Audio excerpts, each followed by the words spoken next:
Good morning, good afternoon, and good evening. This is Ancient Mysteries Revisited, and I'm your host, Rodney McGilvery, on WELT 95.7 FM in Fort Wayne, Indiana. Coming to you every Mondays and Wednesdays at 2 a.m. Eastern Standard Time on WELT 95.7. Streaming live at www.acpl.info/WELT. And also check us out on YouTube. Just search up Ancient Mysteries Revisited. All right, I got a special announcement I'm going to make tonight. The next few weeks, me and my friend and brother Chuck Lauer are going to do a series of different subjects within the realm of ancient mysteries and ancient history. I'll give the mic over to Chuck for a second. He'll go over a little bit on what we're going to discuss within the next couple weeks. Okay, we'll be going into the past, present, and future with the Holy Temples, Templars, the Holy Grail, the Masons, the York Rite, where they come from, what they're all about, and where they are today. So this evening we'll probably give you a sample of one of them. Yes. What do you think we should discuss? Well, I'm going to give an outline here of different things. Now, remember, we just had, which works for people to keep in mind, we just had the Scorpion full moon. And on a full moon cycle, spiritual material or things you ask for can come in. This one was extremely popular and very positive for me, so as an Aries. So for 3 days and 3 nights, I wrote some outline material. Now, I will work my way through it. There are approximately, we'll call them tracts or small books, that's going to be outlined. It's not that it has to be written, but it will be put forward for the public to take a gander at. There's 17 of them, and we'll go over some of the book material. The first one, well, not the first one, I call it book 4 or tract 4, is called The Prophet's Son. Now, in the old days, Jesus was considered by some cultures to have been married to Mary Magdalene and had a son. Well, I found out the name was Judas. So I'm going to call that book or tract, and these will be about 30-minute episodes, is called The Prophet's Son, about Judah. The next one, book 5 or tract 5, is about Mary Magdalene. Who was she? Some say she was a priestess at a temple. Some say she was very well educated and had a lot of money. And if you study people throughout history, wherever there is a prophet, a Messiah, or someone of power that needs assistance, behind them will be people of money, a man or a woman. Well, supposedly in this case it was Mary Magdalene. She supposedly knew alchemy, and from some of the works in the Bible, I studied alchemy for 20 years. I've done some of the rituals. I personally think she was. The older alchemists call her the patron saint of alchemy. Okay. So, where did she originate? Where did her story start? As far as we know, it's with stories of Jesus. Okay. She starts to show up. Was she around before then? Probably. Does she show up in any other kind of esoteric text? Yes, okay. in some of the early alchemy material, and I'll bring that in sometimes, and I'll probably work it into this tract. Okay. But she's there. All right. Moving on, book 6, we have Joseph of Arimathea. Now, we were over a little bit of this in the last episode. You will hear repetition from time to time. But remember this, the material that we give you in the public, you can research, you can document yourself, but don't think you're going to read one of these books or one of these tracts and go out and be able to do alchemy, find the Holy Grail, or anything like this. But it might spark some interest, though. Yeah, that's right. You can start your own journey. And this is what it's all about, Rodney. You've nailed it on the head. And who knows where the public will end up when they research this. But this is mostly a spiritual, metaphysical, interior journey. Can it have an exterior manifestation? Yes. Look at the famous movie Indiana Jones and him and his dad trying to find the Holy Grail. Yes, it's a movie, but if you watch those types of movie, in there is fact and fiction mixed together. So there are some very good, I recommend people that are interested in this material grabbing a hold of that movie, sitting down with some people, watching it quietly, and making some points about it.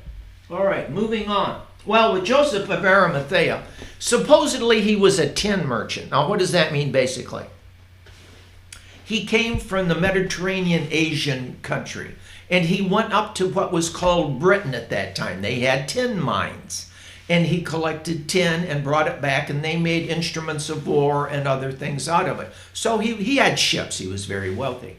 Some say that his nephew was Jesus, and as a young boy of 10 to 13, Jesus went with him on these trips up the coast. So Jesus gained knowledge of other cultures. Some other stories go along and say that Jesus was taught by Celtic priests and shamans. Right. If that plays out, which I think it could, because there's some references in certain texts to Jesus even going up to India and learning some mystical points of view up in India. Yes, as a older man, because there's years missing in his stories. Oh, definitely. And I have some materials on that. Even to Persia, some people say he's buried in Persia. They have this large glass coffin monument with a coffin with large, beautiful Asian rugs over it. And some German professor traced this down. There's a book, I can't think of the name right. It was written in the 60s. I have read it. It's got pictures in it. They call him by another name, Aya, but they say that's where Jesus is buried. So anyway, like I said, it gets very interesting. So he went up there, and supposedly Joseph of Arimathea is the one after Jesus was crucified. He had political power and lots of money. He claimed Jesus's body because the other men didn't have the power or the money to do that. And he paid off the procurator that killed Herod, that killed Jesus, had him taken care of. Okay. So anyway, that's another one. Moving right along, that's book 7. Book 8 is James, the older brother. Now, this gets very interesting because the older brother did not start what we call Christianity today, which back then they didn't have a clue what that meant. They were a Jewish sect, a cult of Jewish mysticism and philosophy. They followed solid rules. Studied the Kabbalah and the Tree of Life. Yes, but they were regular Jewish men and followed the holidays. Well, anyway, Jesus' section was a side of that. So James, the older brother, when Jesus was crucified, in one section took over the church. Now, this is out of Jerusalem, not out of Rome, where Peter took over that section and started. So for a long time, it was James, after Jesus passed, that we could call this a religious organization. It wasn't a church. They didn't know what that word was back then. But a group that met and studied the philosophy of Jesus. So that was James, the older brother. All right, moving along to reading my notes. Book 9 is a book I call the Nazarene. Now, Jesus at that time, some people say Nazareth wasn't actually a city or a town, and it wasn't there at the time, but he was called a Nazarite. That refers to, which I will explain later on, a certain sect of people that came out of the Jewish traditions. Okay. And that's where we get it today. There's a group called the Nazarene Church. Right. And that's fundamentally where that comes from. All right, moving right along. The next one I find extremely interesting. Book 10 is called Helena. She is the mother of Constantine, who turned the empire at that time into Christianity. Now remember, he needed a religion to unite the people. What we would call Christianity back then, that they called the cult of the man called Jesus, was growing leaps and bounds because it was for the common man. It was not for the extremely wealthy. Though when they saw their servants practicing their rituals, they said, can we do it too? So he saw this was, so in other words, instead of fighting it, he said, you're now the official religion of the government. Now, here's another thing that happened people don't realize. Back then, the pagan religions had large buildings called basilicas, and they also had bishops in their religious organizations.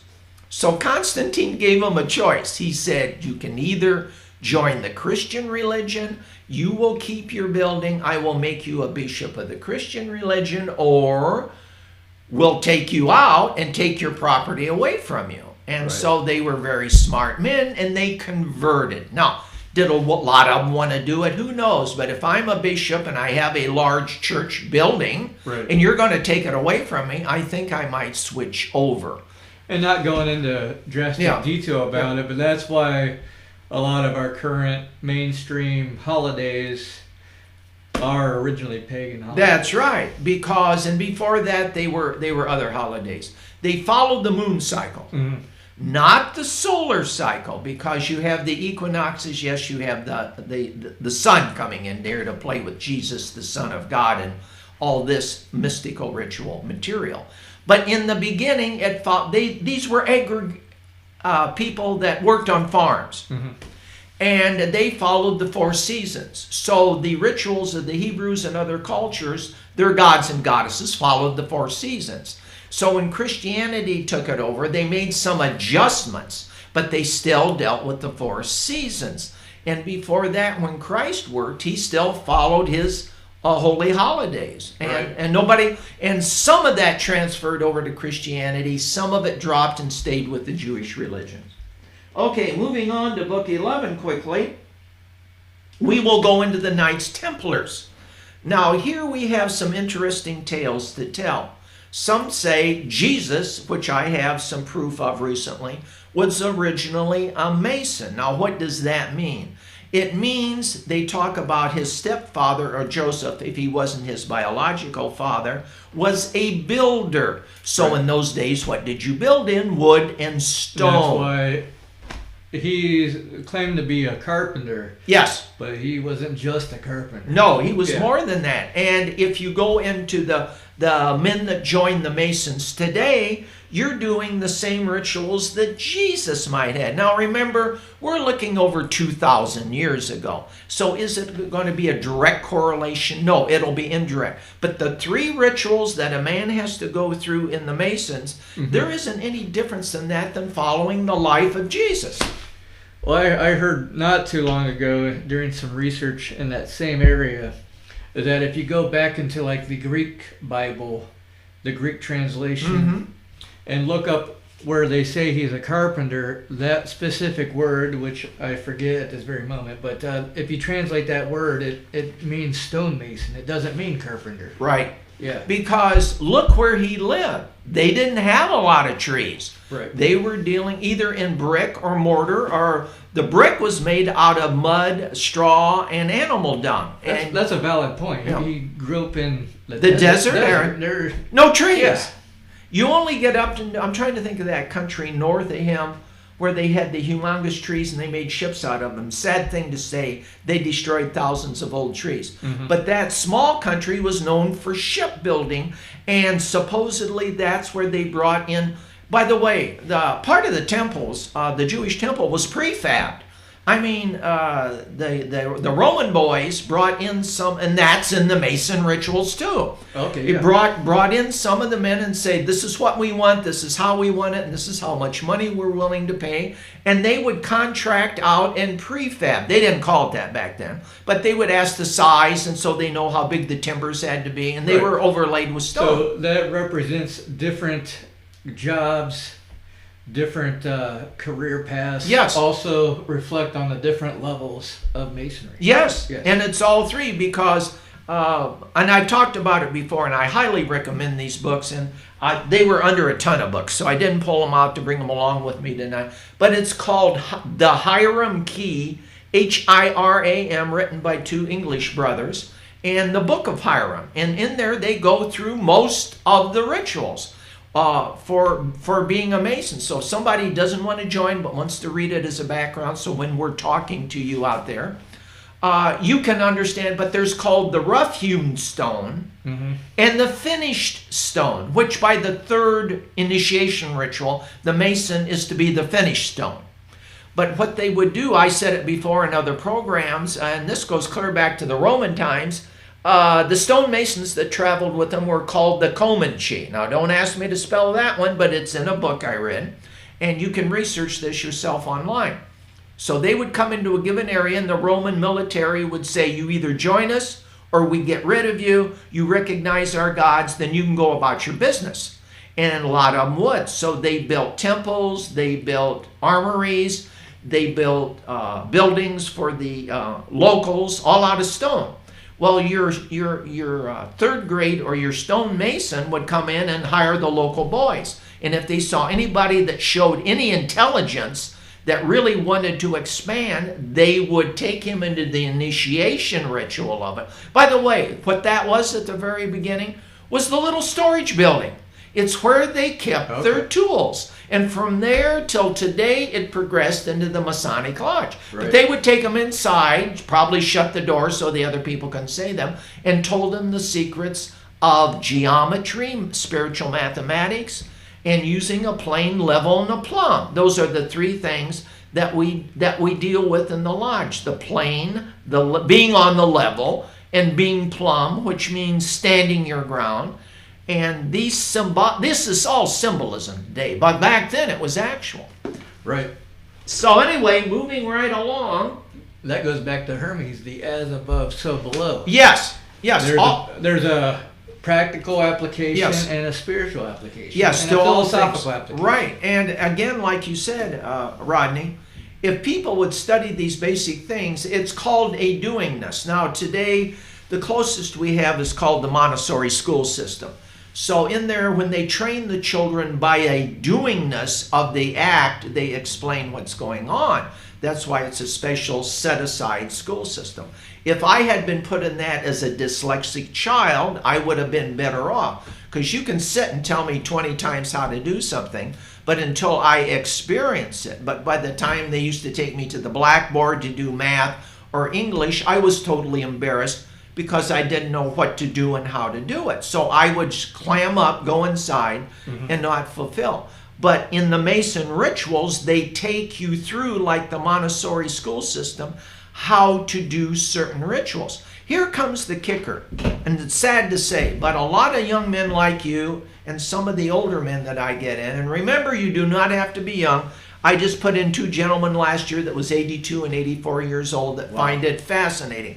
One of them is a head of the Theosophical Society in northeastern Indiana, and Lee is a great student, but he already had a theosophical background. Now, what brought him at that age to actually join Freemasonry? Me. Okay. Because I go to the theosophical meetings. I told him about getting in, and he said, and men do this. Remember, men out there, do not think this. And Lee goes, I'm too old to be a Mason. I said, excuse me, brother? I can get you in a year. I said, a lot of the rituals in theosophy are expressed in a different way in the Masonic order. And I kept saying, once you're in, your eyes are going to open up. And at dinner one night, he said, well, Chuck, this is this and this is that. And I said, bingo, now you get it. So remember, in all these ancient mythologies and stories we're talking about, there are rituals and patterns that carry across from thousands of years ago in some form or matter, right up today, whether it's in an Orthodox church like the Roman Catholic Church. Now, one time on an initiation day, I was there from 7 in the morning till 4 in the afternoon. I was very tired, but in the Catholic Church in some cities, there is a 5 o'clock Saturday or Sunday night Mass. And I said, while I'm up, because next day I'm going to be really tired, I'm not going to want to go to church, I went to church. Well, this one beautiful church called St. Charles Church in Fort Wayne, Indiana, is absolutely gorgeous. If you ever make it to Indiana and Fort Wayne, stop out and see the church. It's in the round. It's not a flat-faced proscenium arch like a theater. Is that one over here on the south side of town? No, it's northeast. There's one called St. Jude in Fort Wayne. Is that the one that's kind of elevated? Yes. And it's in a circular formation? Yes. Yeah. And St. Charles is the newer version, but I'll tell you a little side story to that in a second. Okay. So anyway, I go to church that night. I'm very tired. I sit there. I just want to hear Mass, go through the ritual, and I look up, and there is a black man doing Mass. Well, the joke behind all of that's called the Negrado, the black man or the black woman, and in Christology, it's called the Black Madonna. Now, she appears in Poland, she's in Hungary, Romania. It is the feminine side of Mary that is expressed through what's called fertility and fecundity. But this man is from India. And I started laughing on the inside because one of the apostles went to India, Thomas, and taught. See, when supposedly the storyline is each apostle got a certain country and a certain area to go to. Thomas went to India. So their take on Christianity is through the eyes of Thomas, not through the other apostles, which is a little different. Now, the Black Madonna, is that comparable to the Egyptian Isis? Yes. Okay. Yes. Now you're beginning to get the picture. So it doesn't matter exactly. I mean, I got a beautiful icon from Poland, this lady, and I went to Unity today. By the way, Unity in Fort Wayne just rededicated their whole center, and it was very lovely. Rodney was there with me, brought his wife, his 2 girls, very, very lovely children. We had a great meal afterwards. You ask a Mason to go somewhere, you better serve him food. So anyway, Stephen McAfee, who's the Northern Director of Inner Light Ministries, also spoke today, and he has a Coptic background like I do, and I'll get into that in a little bit. But Steve is an excellent metaphysician. He teaches classes once a month and then every other week or so through Unity in Fort Wayne. But if you have a Unity in your area, wherever you at, and you want to know metaphysics, now remember, the churches or centers are interdependent, depending on their council and their minister at the place. So they're not going to be directly the same, but they teach the same principles. Okay, so they got a main underlining philosophy. Yes. That Charles and Myrtle Fillmore. Okay. And the 3 principles, you can take this to the bank. Say it 3 times in the morning and 3 in the evening. God is mind. Mind is thought. I am thought. Now, I told the young girls today that I met that we won't get into it, but one of them expressed an interest in past lives at 10 years old. And she blew my mind. Sweet girl, so I won't see her too much, and I downloaded her different facts she should look into past lives. I really believe that she knows this stuff. Younger children are coming in today with this prior knowledge, they call it, a priori. But here's the point. When you learn this stuff, and they teach it at Unity, that you can express yourself in different metaphysical ways. It's not orthodox as we know it. So Charles and Myrtle Fillmore studied all throughout the United States, brought it back to Kansas City in the 1800s, and started an educational center. They did not want a church. It ended up as a church. It's interesting because that's, from my experience this morning, it's complete opposite of Orthodox Church. Completely. And it's across the street from the Greek Orthodox Church. Yes. So we have, and then there's the Lutheran churches right there. Yeah, right next door. So you have 3 different diverse points of view. Now, there used to be a little bookstore on the corner, and the Greek Orthodox deacon would come in there with these full color on. He looked like a Roman Catholic priest, but he wasn't. He would talk to me. But the Greek Orthodox, when they do the Mass and the communion ritual, they have giant doors and they shut them so the congregation does not see the priest talk directly to God and raise the host or the chalice with the wine in it. That's kind of how the Temple of Solomon was operated too. Eventually, way back. Right. King Solomon at the time, he was the only one allowed in the inner temple. The priest. Yes. The priest was the only one allowed in the inner temple. Yeah. And then they, the beautiful thing about the Greek Orthodox material is they stand, which is hard to do when you're an older person, say that service takes 2 or 3 hours, and they chant everything. So I went to a beautiful lecture in Fort Wayne. We have a university here called St. Francis about 3 or 4 years ago. They met, I heard about it, and I won. It was open to the public. There was the Russian Orthodox, the Armenian Orthodox, the Greek Orthodox, and the Catholic was not there because this was the Eastern, what we would call Christian Catholic bishops meeting. There was 32 men and only 2 women. Mm-hmm. Now they had these beautiful black icons. They design and draw those. Their priests do, the Greeks, and they're very expensive and very nice. Well, I have one from Poland, and I said to them, gentlemen at the time, why are there only 2 women at this meeting? And they stood there and they gave me the stare, the look, because in those church, the men strictly run this thing. Yet everything on the wall and the whole ritual is feminine in orientation. I think even the Russian Orthodox Church, I don't think a woman is allowed behind the altar. No, it's just the men. Now, the Greek Orthodox the Russian Orthodox bishop from Canada, very nice man, talked to me. He knew what Gnosticism was, and as I said, as a Gnostic priest, and we had a great discussion. But again, what I'm only bringing this up to, those are different points of view of how Christianity has been adopted over the centuries in various organizations. Like I mentioned last time, Rodney, I want to get over to Moscow because they just opened up a Knights Templar Lodge with the Archbishop giving a huge mass. That's with incense, the whole, probably was an hour or two. And the men were dressed in beautiful costumes that we can't even come close to in the Knights Templars. Yeah, so if people were wondering if the Knights Templar is making a resurgence, yes, there's proof right there. There is, and I would like, it's only been in existence about a year or two. I would like to know how it got started, when it got started, and who pushed. And I'll guarantee you, in Russia, it took political punch and power. Oh, that's guaranteed. And especially for the church to buy into this. Now remember, this is the Russian Orthodox. This is not the Roman Orthodox. Yeah, because the Roman Orthodox, right, that's a totally different story. That is. They have their own delegation of men, and they call it the Knights of Columbus. Yeah. They do not deal with the Masons. All right, moving on quickly. I want to finish this section up.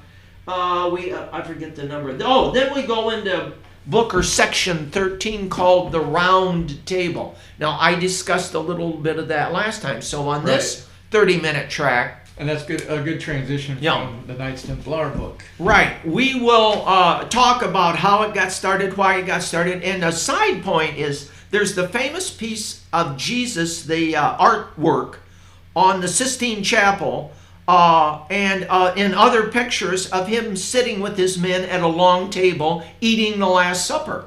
Well, a lot of people say it was drawn that way specifically for a metaphysical reason, but they usually sat in a circle. They did not sit at a long, straight table. And they think that was done to show the men. Well, that, and then it shows the men, but if you go back and rewind to the round table itself, the symbolism there is the circling around the sun. Yes. Because there is the 12 planets, the 12 disciples. Exactly. So it gets, like I said, this all gets very interesting. I don't care what path you study in this after we go through a number of these books and some of this literature. And we are going to call it fiction and fact combined, because some of this material, unless you join a certain organization, is not available to you, which is the way it should be. And remember, there was women's organizations way before the men at the temples. There were the priestesses. Mm-hmm.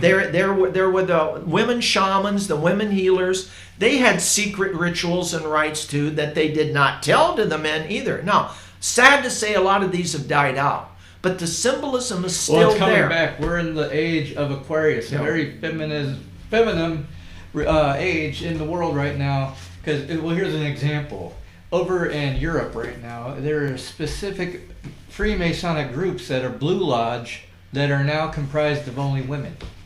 Yes. And they're legit. They're sponsored by actual Blue Lodges. Yes. In Europe. Yes. Now, they say there's some over here, but when I joined, not to get into the political rankling of that, I don't know why, but right up front, I was said, you're not allowed to go to a co-Mason lodge. I didn't even know what it was, and I said, excuse me? He said, well, I'm telling you up front, Charles, don't do it.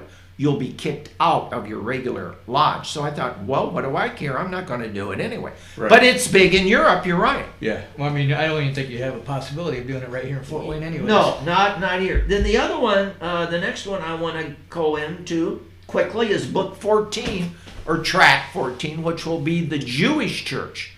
Technically, if you look at what the Christian church does, I'm going to say off the top of my head, 75 to 85% of the rituals are Jewish in orientation.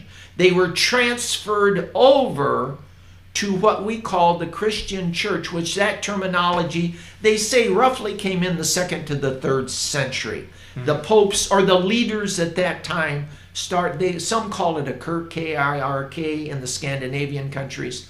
A church basis. They had basilicas, yes. They built bigger churches, yes.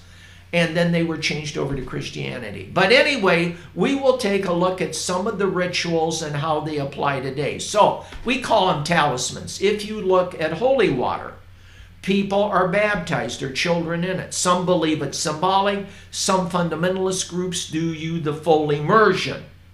Some just do the holy water. Now, out at St. Charles Church in Fort Wayne, Indiana, they have a beautiful large marble water basin that you could almost swim in. It is that big. And when I go in, I bless myself with the water out of that. Right. But that's what they do the baptisms for the children in. So if you're an adult, and you can come into the church at certain times of the year and do your studies and then be confirmed and blessed and brought into the church proper, they stand the adult beside it and have them put their head over the bowl and then run water out over their head so they don't climb in there.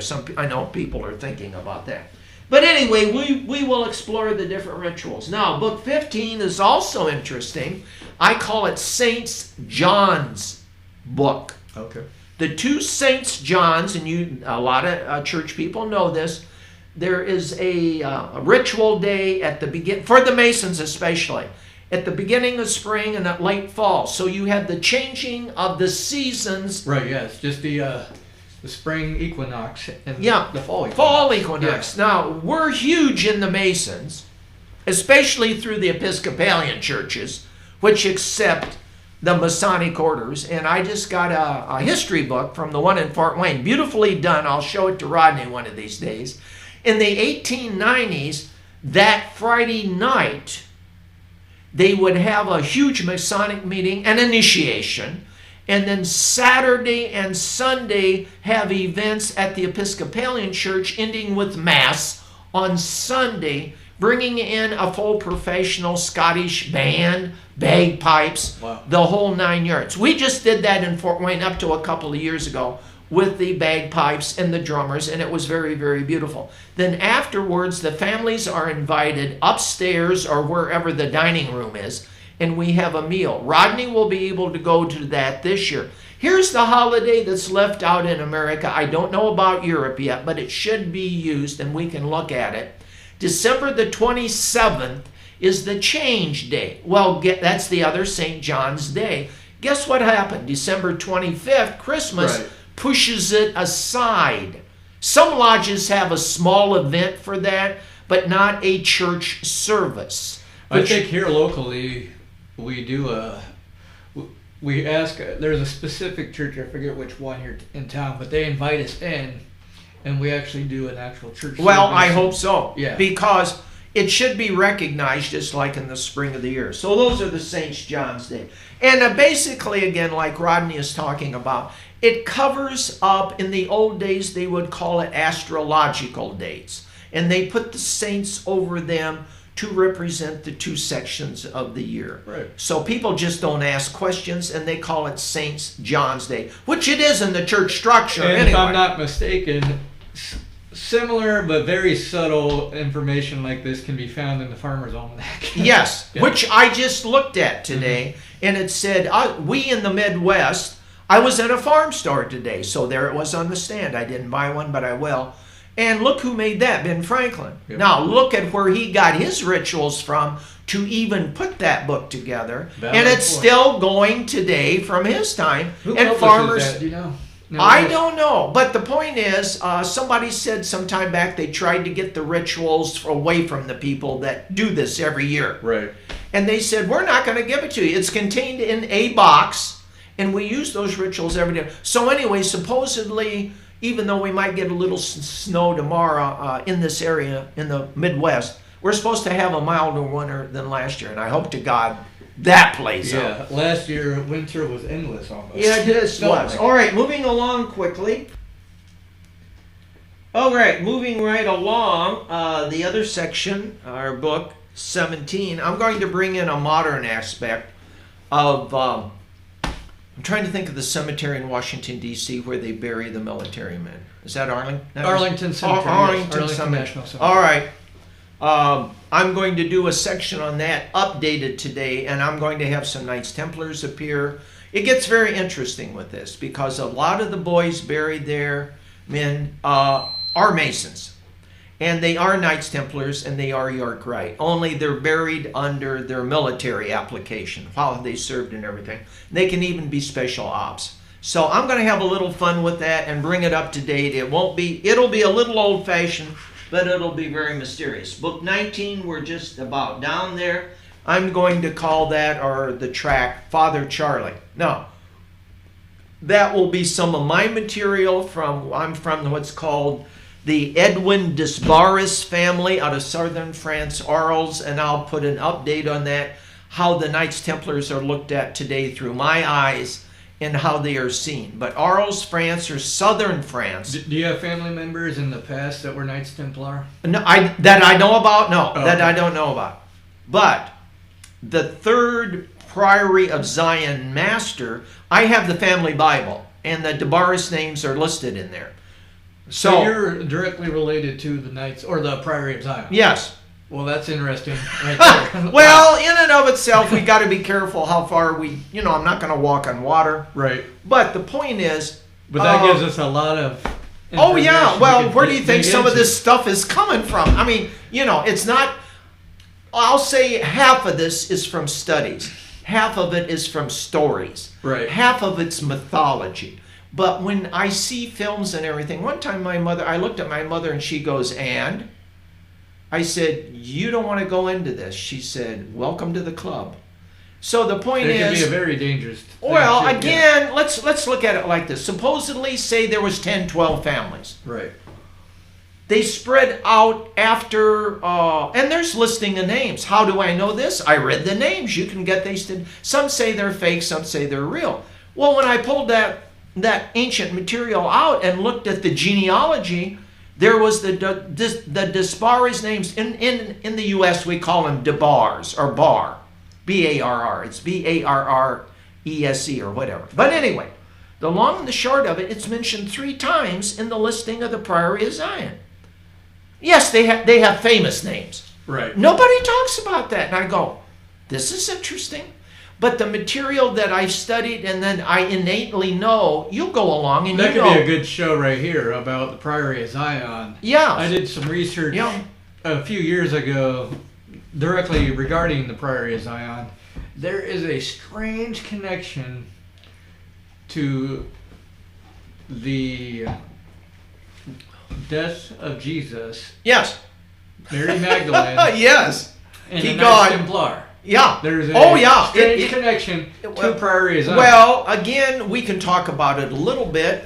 There's some things I can talk about, but the basics is, and you asked the question before, and that question's going to be asked till time stops. Mm-hmm. Why did the Templars go to Jerusalem? Well, we're going to protect the pilgrims. That's a good story. Yeah. I like that story. It's a great front. It's a great front. Why? What were they really looking for? Well, some say that the Priory of Zion is related to the Templars, and they were going to look for genealogies. Maybe the Holy Grail was there, maybe the Ark of the Covenant.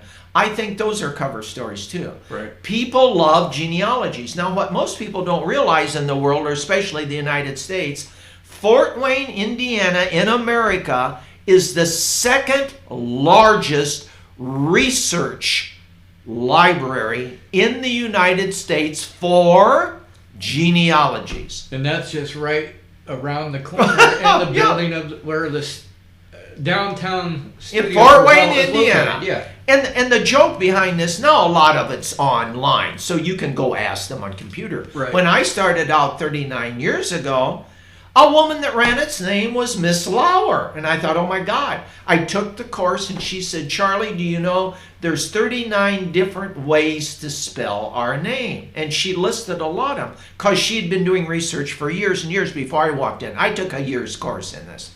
Do I have a deep interest? No, I don't. I'm interested in mythology and stuff like we're doing now. But this bubbled up. So the basic name is A-U-E-R, which in Fort Wayne North, there is an hour drive. And you put any letter in the alphabet before that. Bauer, Lauer, Flower. It just goes right on. Mm-hmm. The largest one, I don't know how many letters. I'd have to write it out and look it up again. It's Lautzenheiser. It's L-A, and on the end it's U-E-R, and all the letters are in the middle. Well, in different cultures like Germany, different letters and words were all strung together to have different meanings. English is a cut-down version of a lot of languages. That's why we lose in mythology and esoteric arts, because English is a bastardized language out of 3 or 4 other languages. Right. All the leftover words put together. So like in the, I can't think of the Ingut or the Alaskan Eskimo Society, there is like 20 different words for snow. We say snow. Right. We say ice. They don't, because living in those cultures, all the nuances are in the different words. Okay, so why I'm telling you this is when you study these stories and books and mythology, remember, it's not with what the words say, it's the intonation behind the words. So if you're talking to somebody, just close your eyes and go, and you'll know if they're telling you a story or if they're telling you a reality. In time, you get to, and having a background as a priest and clergy, I learned to tell when people are fibbing to me. Mm-hmm. And parents know when little kids are telling them stories, they'll look you right in the face. And the point is not to confront them all the time or tell them they're wrong. They know they're wrong, you know they're wrong, move on and say, I don't want to hear that stuff anymore. Be nice about it. Right. But it happens. So anyway, back on track. And the last one coming out is book 18. It's called Judah, the son of Jesus. Now this gets interesting. In a book written in 2006, which I threw all my notes into, called The Jesus Family Tomb. I highly recommend getting this. This young Jewish man does PBS stuff and for Canada and Europe. And him and a couple of his compatriots got together. They're called ossuaries, but bone boxes in Jerusalem, in Israel. When a bulldozer comes in to clear off a space to put in, if they run into an old tomb or something, you have to stop. It's an archaeological huge fine. Right. If you destroy anything. So they found 10 bone boxes. They had names. The archaeologists come in. It was on coming up to a holy day. They didn't want to mess with them. So they took the names quickly and put them in a huge storage room. Well, this writer somehow found about them. It's in the book, so it's a nice read. I'm not going to spoil it for people. But he was raised in the States. He was Jewish. He's still alive today. He's got kids. But he was raised in a Christian home. And he began to read these stories in history and go, wait a minute. What are in those bone boxes? Whose really are they? Well, one said Jesus. One said Mary. Another said, I'm going to get the name wrong. We'll talk about it a little later. Like now, Miriam. How long ago were these 2006 discovered? They were found. Oh, okay. And he said they've never made a big deal out of it. Now, he's got a PBS tape. You can go look at the story. I don't know if it came out of Canada or England, but today on computer it'd be easy to find it. But it's called the Jesus Tomb. Okay.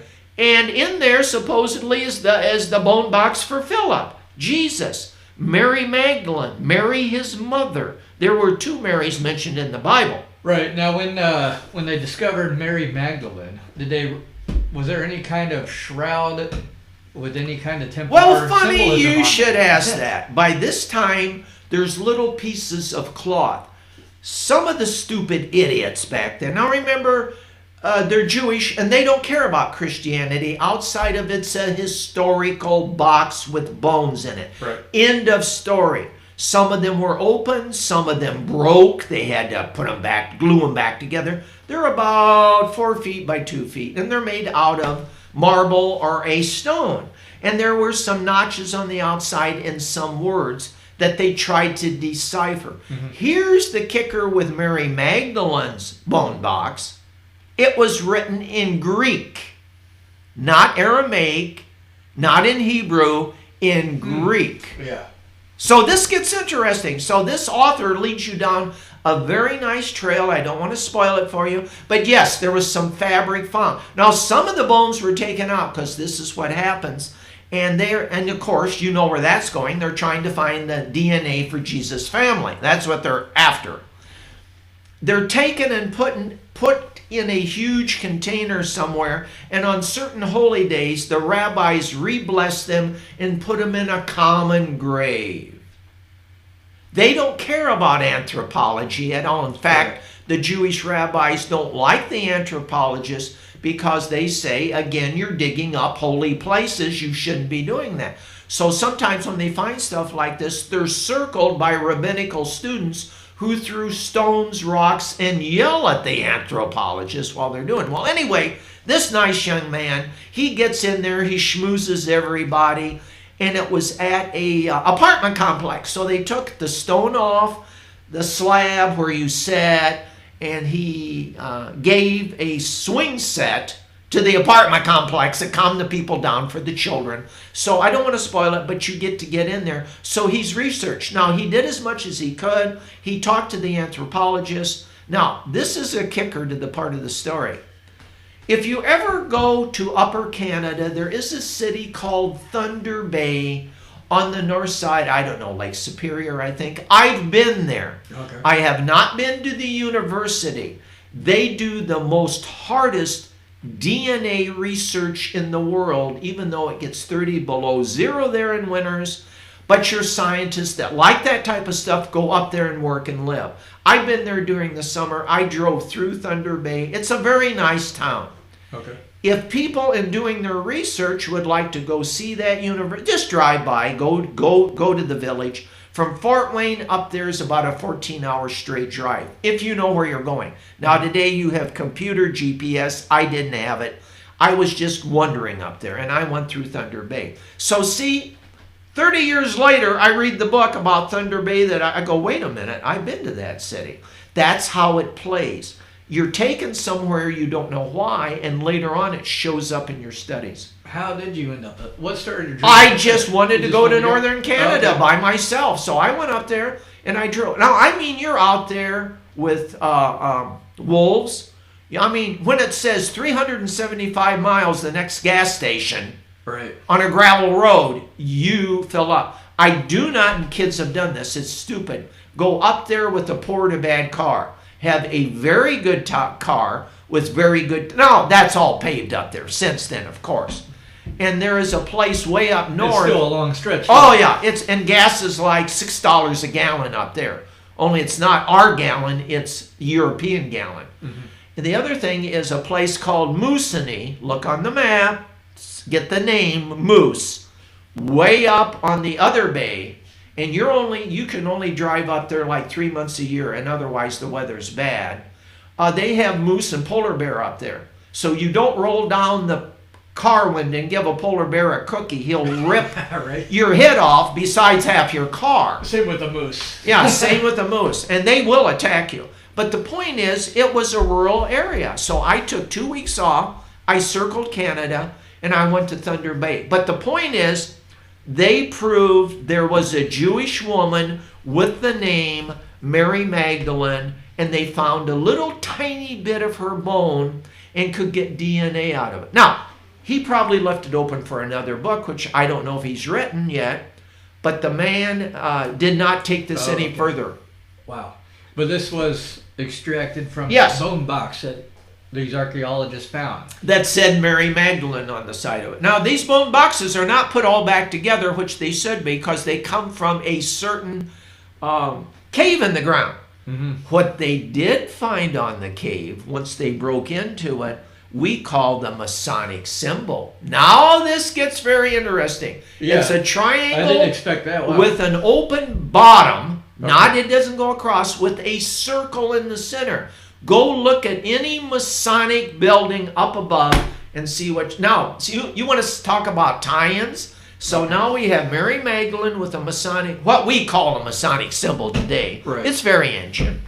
We have a tie-in to the Knights Templars you're talking about. Now we have a tie-in to the Masons' lodges. Here's the kickers. The rituals the Jewish people did back then are reiterated through the temple. So basically, you have ritual 1, 2, and 3 for the man.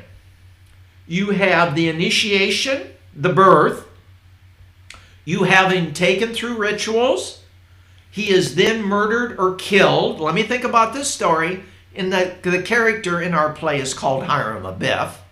Then he's brought back to life by the head mason or the master with lights and words and rituals. He's been blindfolded. Remember, he's been dying. So they lay him down, and some will cover him with a canvas, whatever. And you lay there. Now remember, you're laying on the ground or in the temple, surrounded by brother masons going through these rituals for you. And at the end, they lift you back to life. Well, this is right out of Jewish and Christian traditions. So they keep saying how bad the Masons are and how they're trying to take over the world. Well, if we're doing that and we're doing all these ancient rituals, something's off somewhere. It's at the same level as all these other traditions. Yes. And before that, the sun worship tradition, yes, the death and resurrection with the light, you're being brought to light. Now, on the other level of that, you're correct, Rodney, is the Gnosticism of gaining illumination.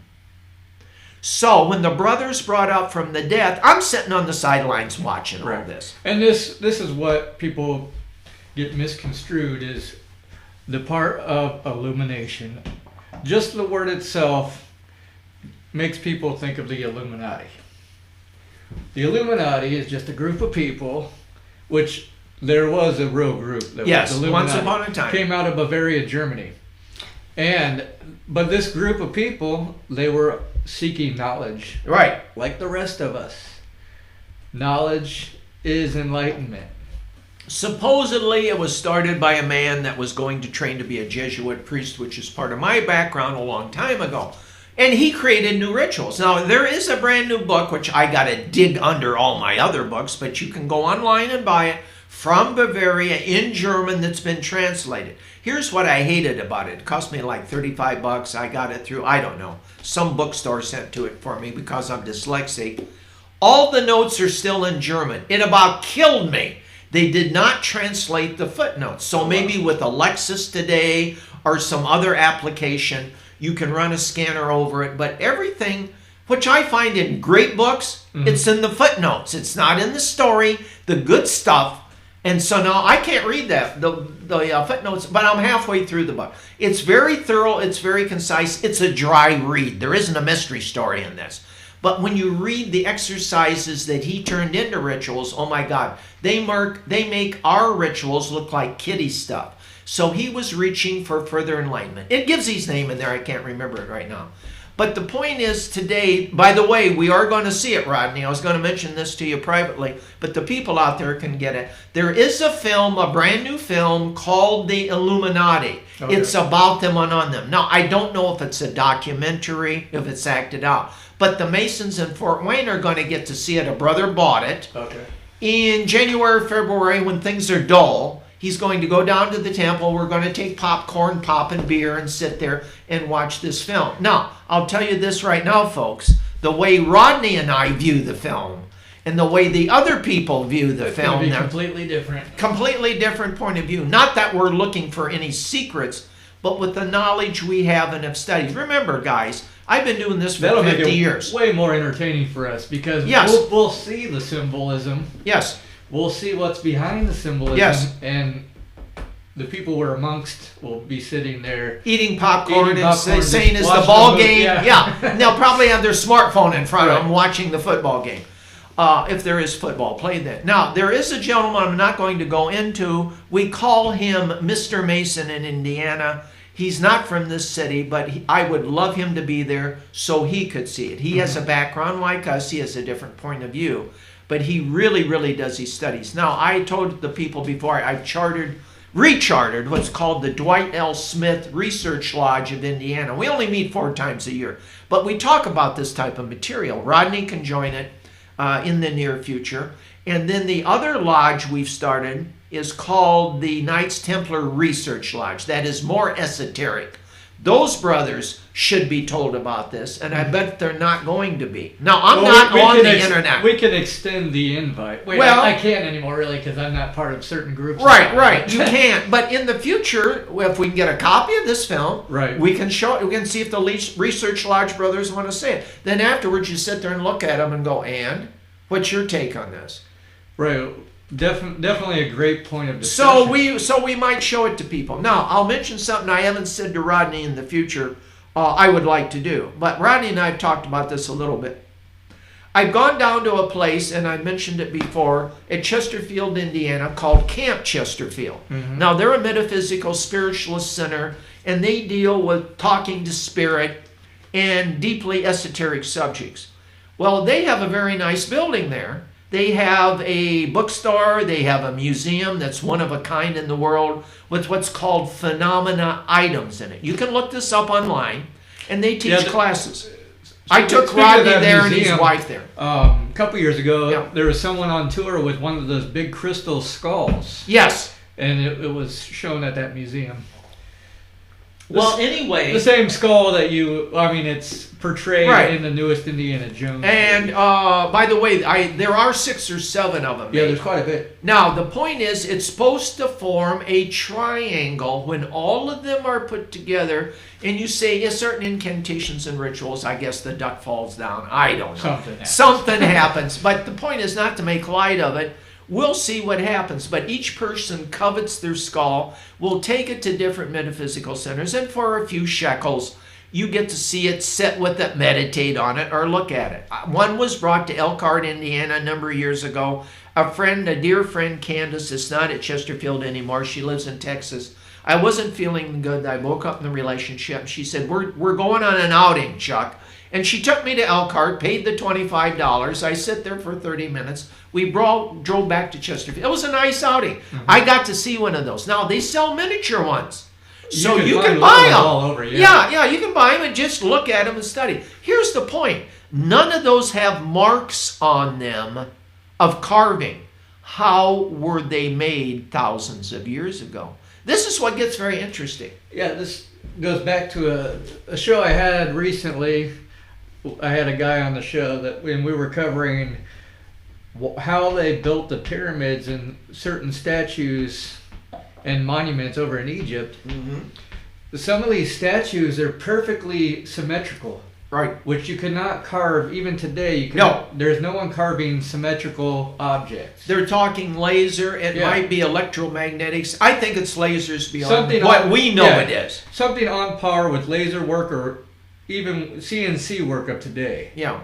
And it's just wild. The same concept is being used for these crystal skulls. Yes. And it makes no sense. No, and people say they're forgeries, imitations. Fine. Then sit me down with the best scientists we have in the world right now, which they won't do, by the way. I'll point at the skull and say, okay, how was this made? And make me one. And they can't do it. So this is the whole point. Where did they come from? How were they made? It gets very interesting. All right, moving on to some more cool stuff. In the near future, we will be dealing with books and book reports. You just say, oh, this is going to be boring. Not necessarily. I'm going to give some titles, and we're going to do a couple in this session.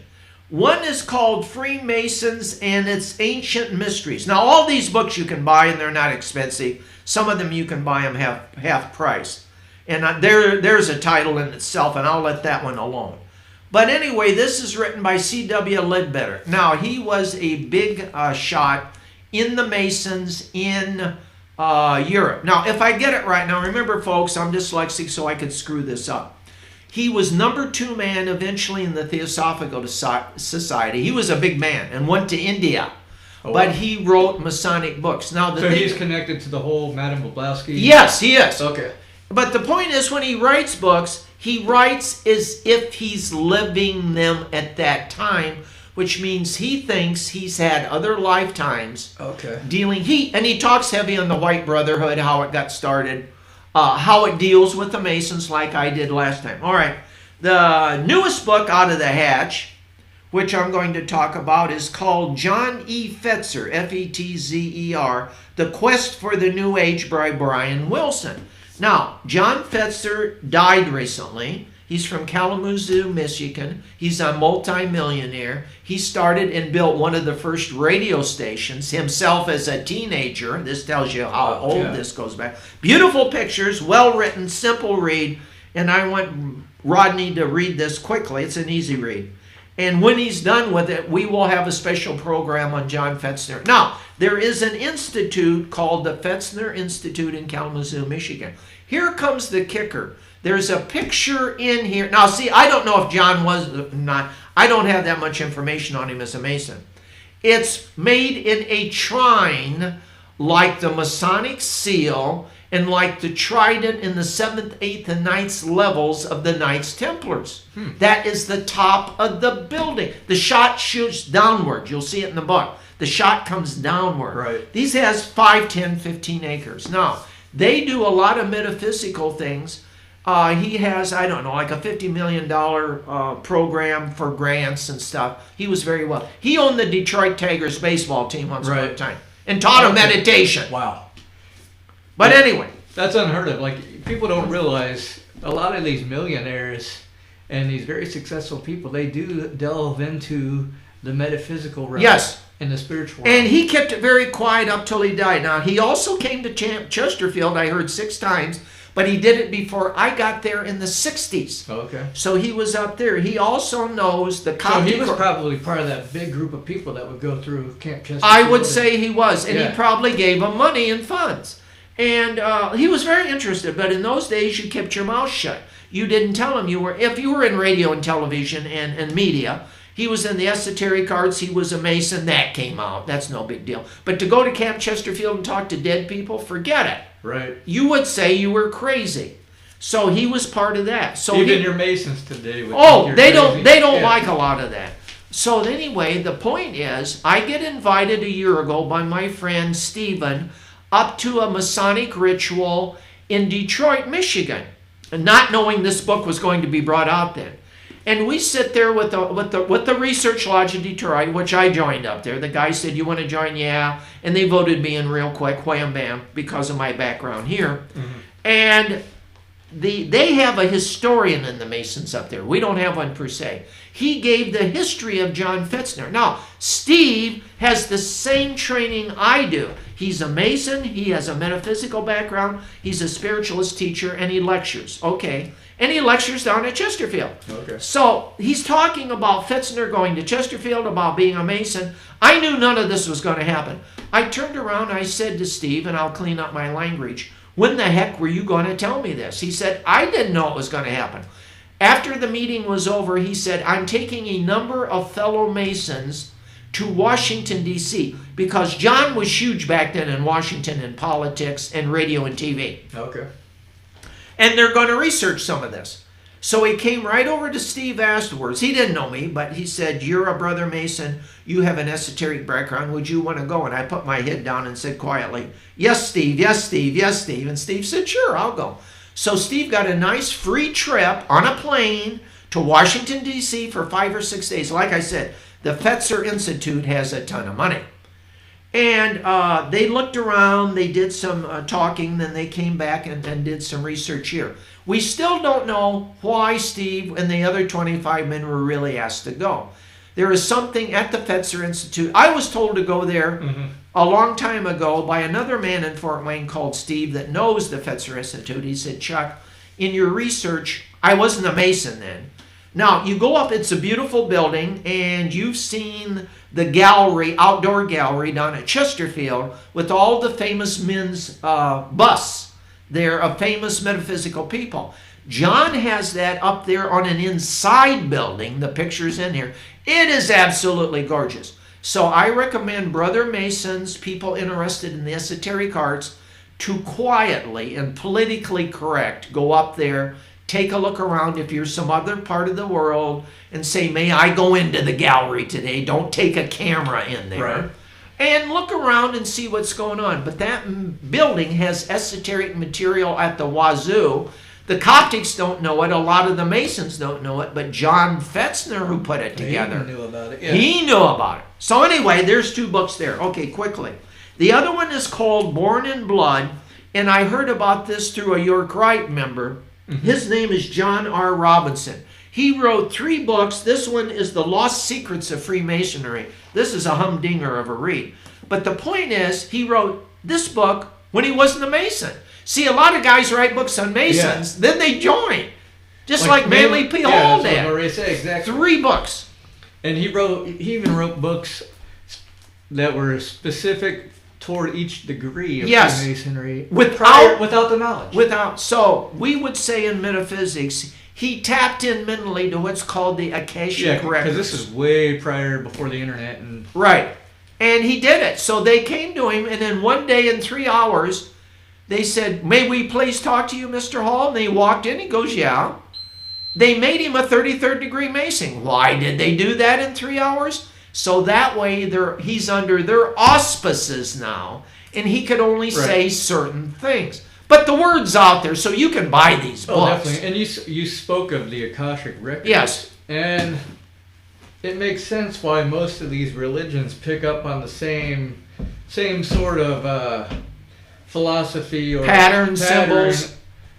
And it's all about the death and resurrection show. Mm-hmm. And he picked up on that because he studied Egypt. And Egypt is directly related to Freemasonry. His first book is called, I think it's Ancient Traditions, whatever, Manly P. Hall. It's in paperback. In the big hardback, it was extremely expensive, $125. Mm-hmm. It's in paperback. So I bought one because I make notes in my books heavy in pencil.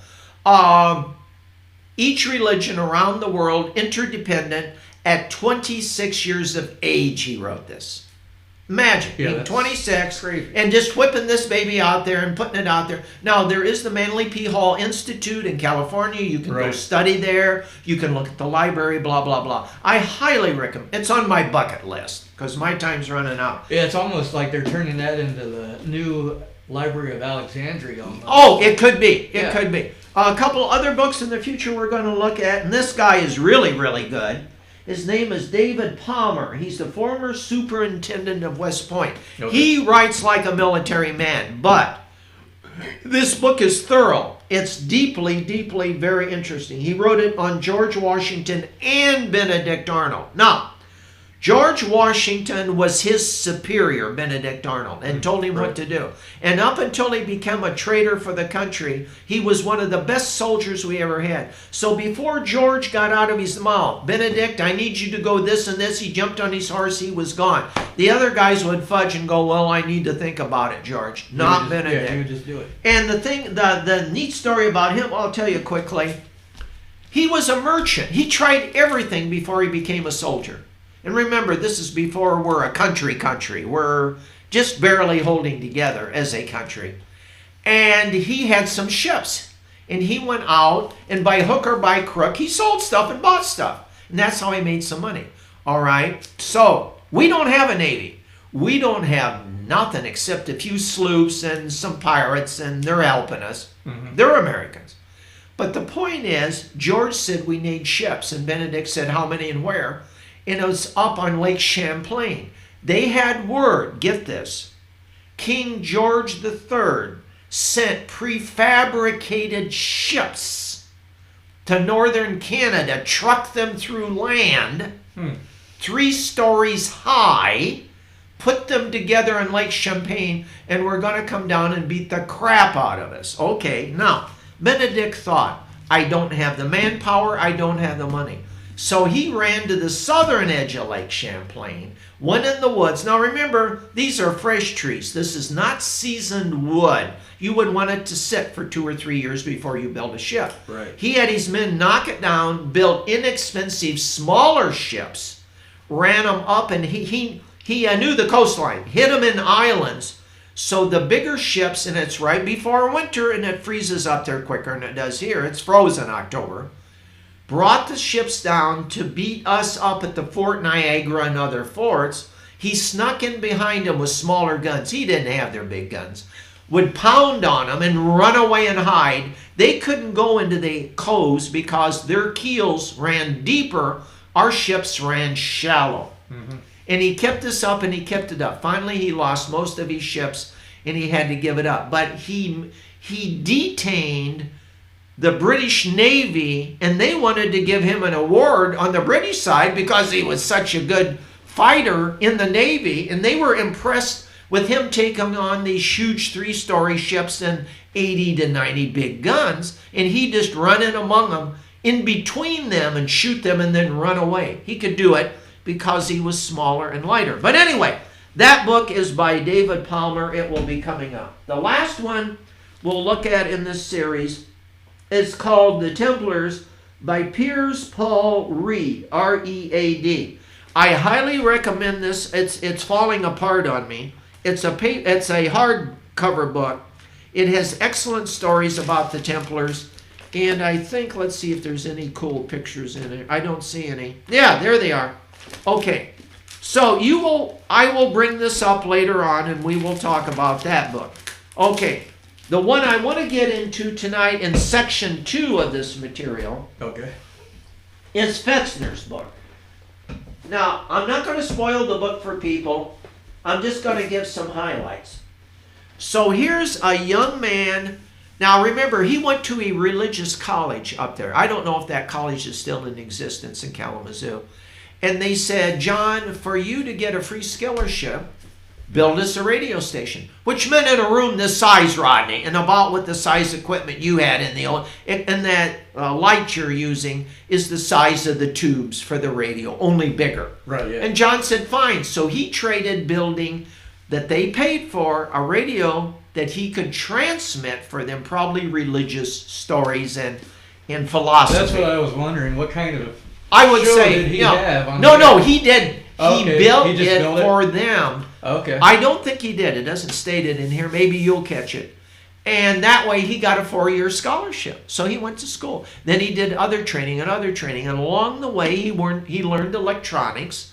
He learned about radio. And he started to save his money. And at that time, buying a radio station would mean buying something in a room this size. Right. He bought up radio stations as a young man. Then TV came in and he bought those up. So now he's making huge amounts of money. He's a brother Mason. He's going to Chesterfield. He's talking metaphysics and talking to people in spirit, but not saying too much. Right. His family wasn't exactly thrilled with him, but they don't get into that in this book. It's about his life personally. It's a nice written but a simple book. I enjoyed it tremendously. And he travels to Washington, D.C. Now, they don't say this in here. Washington, D.C. is huge on the Masons. They have a lodge every 3 blocks. D.C. is a Masonic city itself. Yes, and if I could spend a year there and just go to a meeting, which I could do every night, not have to pay for it, I'd have food. Of course, lodging would kill me in Washington, D.C. Right. But, well, I mean, you could probably even get to hook up with that. Yeah, and again, maybe live outside of town. But I'd like to go spend a month, line up these lodge meetings, and go every night. Oh, I mean, I've written a book I was given on the Mason lodges in Washington. There's a Navy lodge. There's an Army lodge. There's an esoteric. There's a George Washington lodge. Mm-hmm. See, his lodge was in Alexandria, Virginia, right down the road. Which is now in Washington. I just read that they still even have the Bible he took his oath on there in Virginia.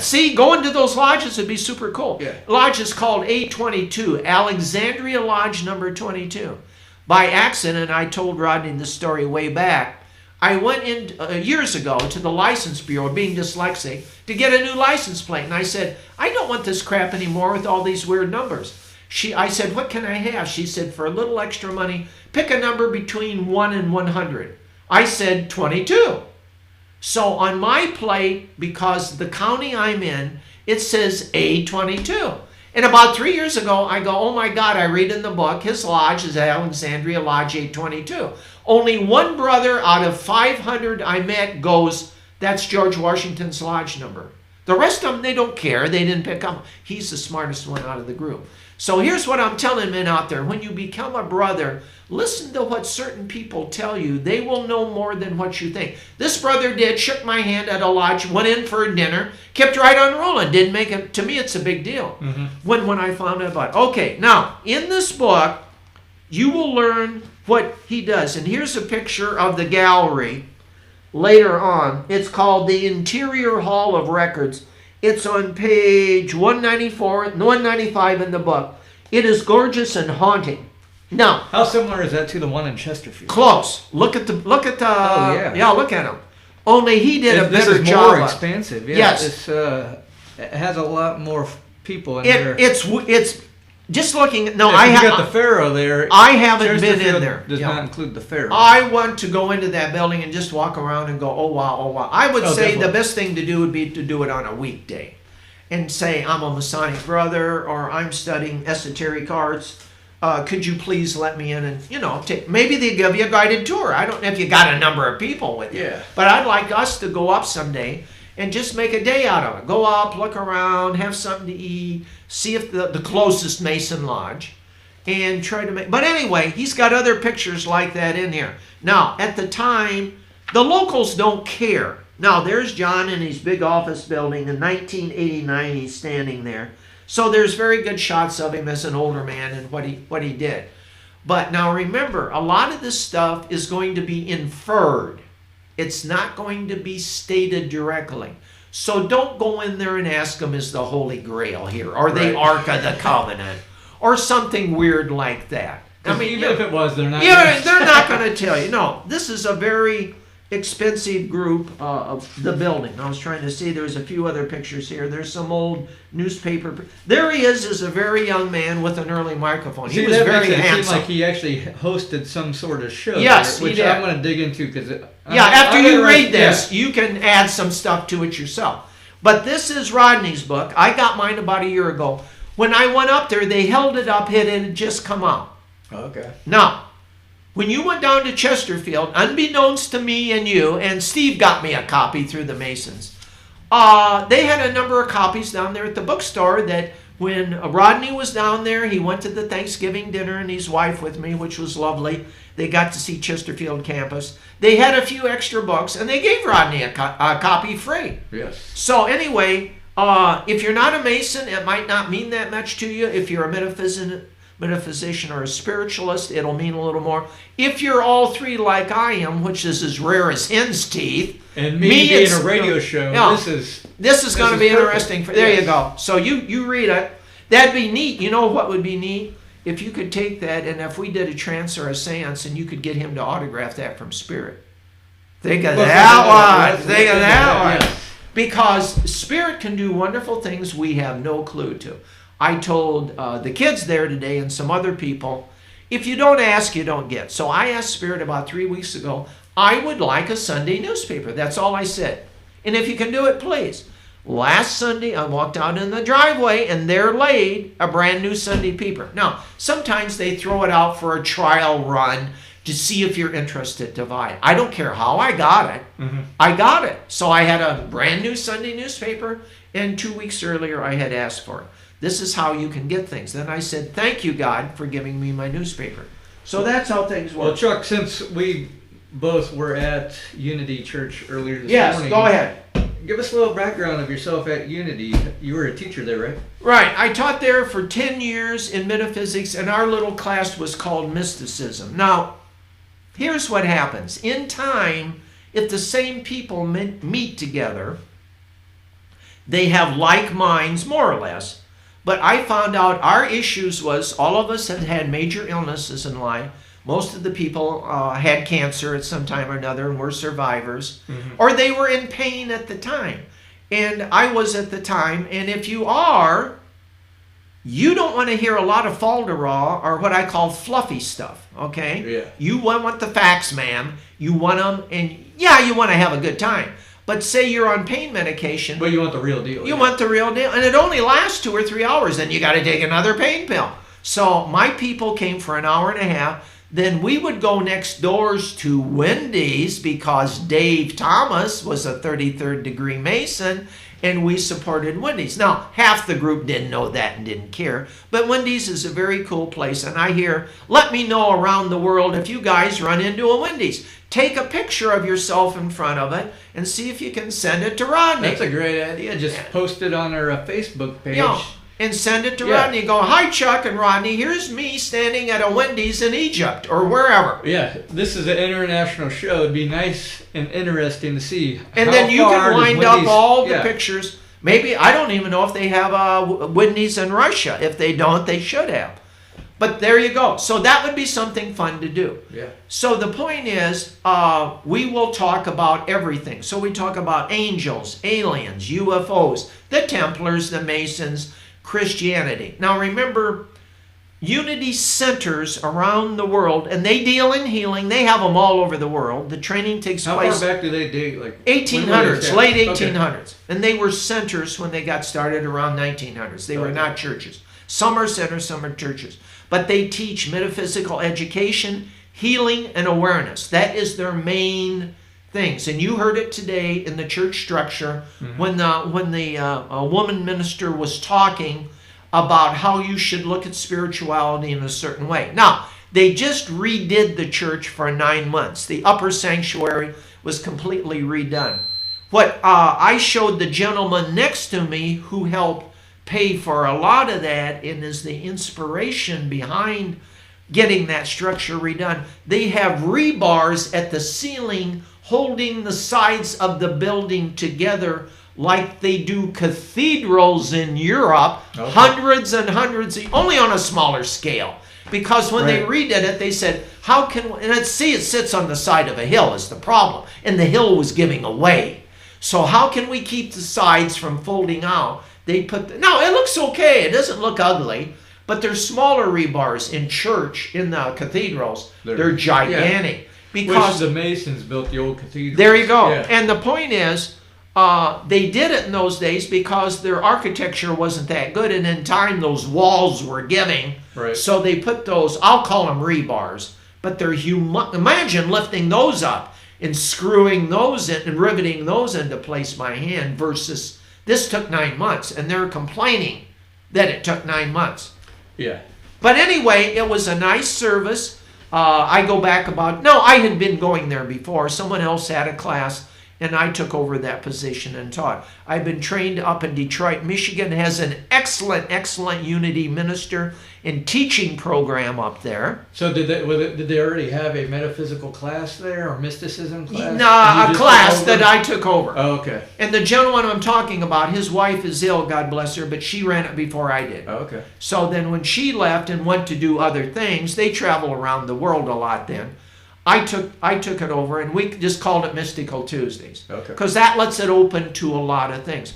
I taught Charles and Myrtle Fillmore material out of Unity, the very foundation basics. We delved into other things, just like we're talking here. Mm-hmm. I said, if somebody wants to bring in a book and read sections, just small sections, we'll discuss them. If the book's good enough, we'll take that book. But over 10 years, we went through a ton of material. People come and went all the time. I saw some of my old classmates there. More than a teaching, we'll call it a discussion group. Because we ran into people 50s, 60s, and 70 and 80 years old. So they've lived life. They've already had, they weren't, I found out the younger people wanted light stuff, wanted fluffy stuff. They'd last 2 or 3 weeks and leave, and we would laugh quietly. They didn't, we wanted the hardcore material. That was interesting. Yeah. And that's what happened. So it lasted. I'm now doing other things. I went back for a visitation. I might go back again there. Rodney can tell you how lovely it was today. The people were very nice. Yeah, very nice people there. There were kids. There were children there. Great service. That somehow their service was connected to some things that happened that I, like, for example. Go ahead, jump in. Yesterday, I obtained a ancient alchemical text on how to create an eternal light or an eternal lamp. Okay. Using an alchemical formula. Yes. Today, shortly after the service began, the woman pastor spoke about an eternal lamp. There you go. And then after that, shortly after that, she was speaking of, or it was the other preacher guy that came on. Steve McAfee. Yeah, he was speaking about the living stone, which is highly connected to our Masonic initiations.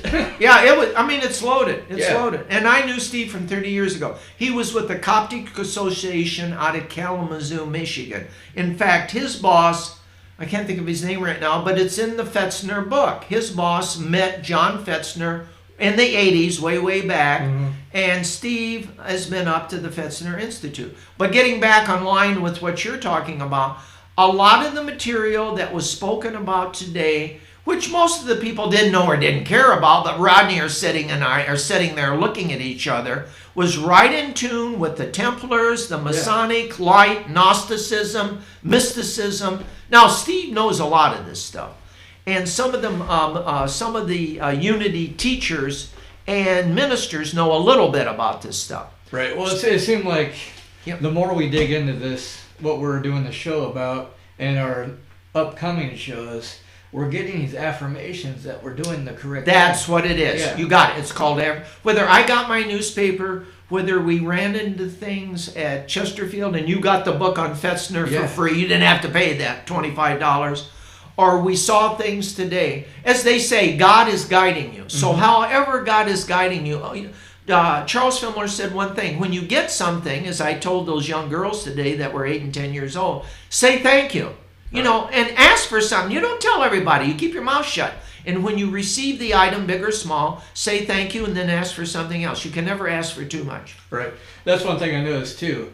When things start coming to fruition, and you start talking about it, then the connection is lost, and you're not really going to achieve much at that time. I'll tell you a quick story about Carl Jung, Dr. Carl Jung, the Swiss analyst out of Switzerland, of course.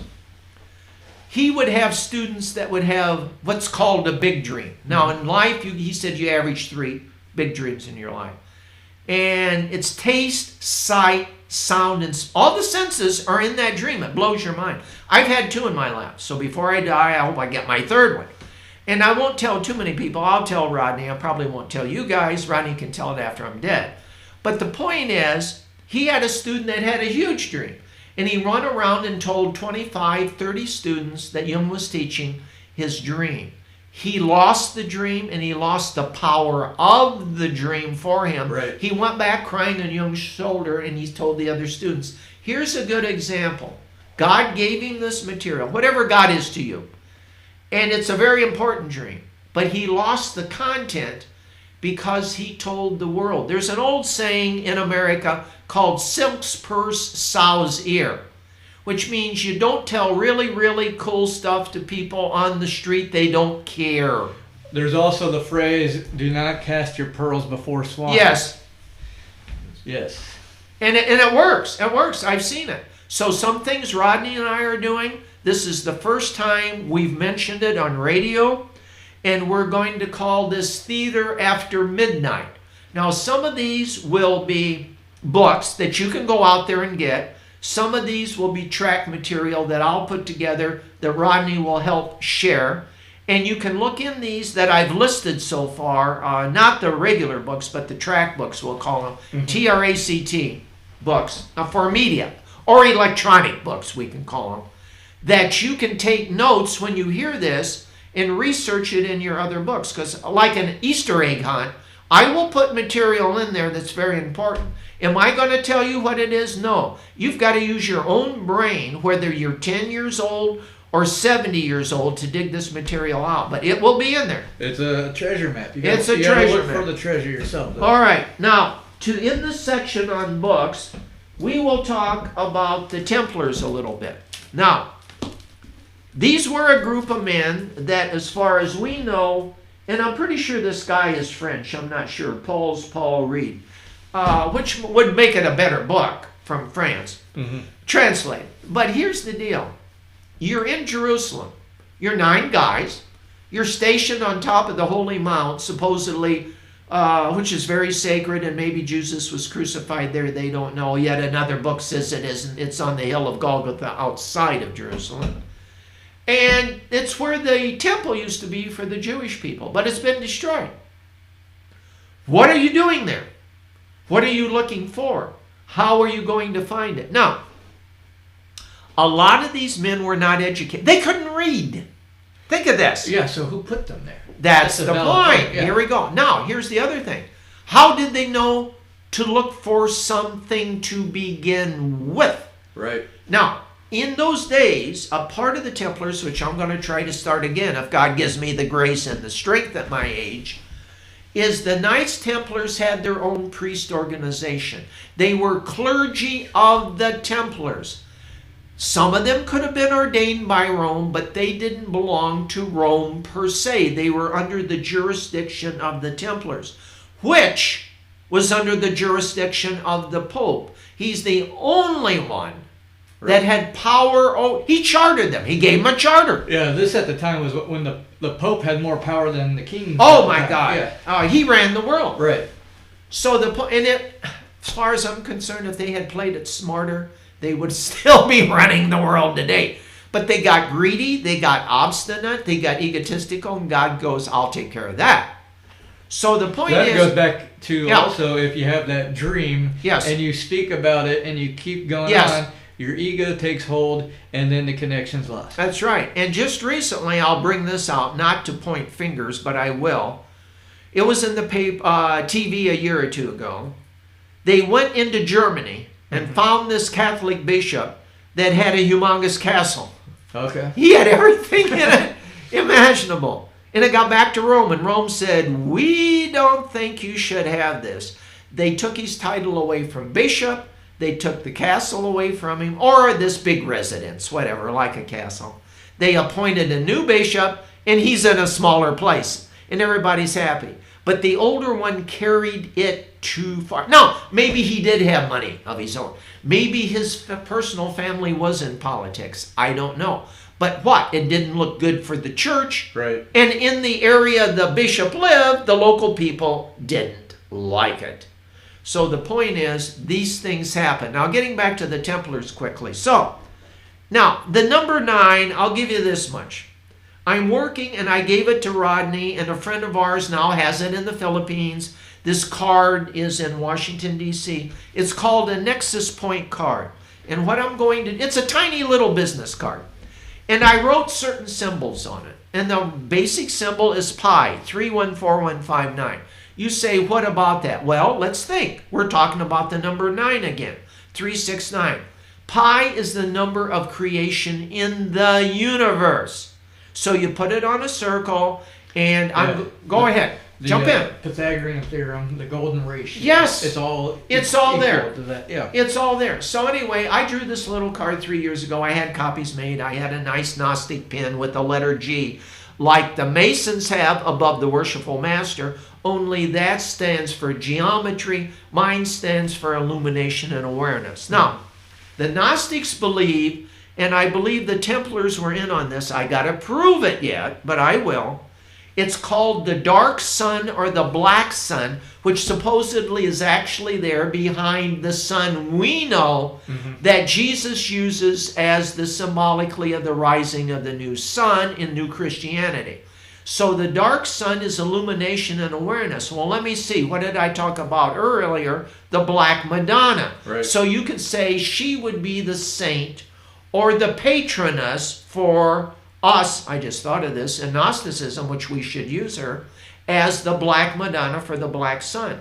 It deals with inner knowledge, not knowledge you get externally. So in the old comic strips, they still show once in a while in newspapers and on computer of the man standing there with a light bulb like Rodney's got in the room, going off above his head, or a woman. That is illumination. That is the big aha moment. It can come at any time, in the bathroom, driving a car, at church. And when you get it, have a little piece of paper and pencil on you, or you'll forget it. Go ahead. It makes me think of when Jesus is portrayed in certain medieval or religious paintings. He's got a big halo on it. That's right. The aura. The aura and the halo. Yeah. I think represents knowledge. some of those painters could actually see them. Now, they had to be very careful because the church only allowed certain things. And they tried to fudge on a lot of those paintings today. We're just finding out what those ancient paintings really meant. But they didn't want to be burned at the stake. They didn't want to be killed. And most of those big assignments in churches or pictures like you're talking about were either paid by nobility or the church paid them gold, silver coins. You got real hard capital. Right. So you didn't want to screw if the Pope said, I want this type of picture painted this way, or a cardinal or a bishop. You did it. You said thank you. You bowed. You took your money, and you ran like heck.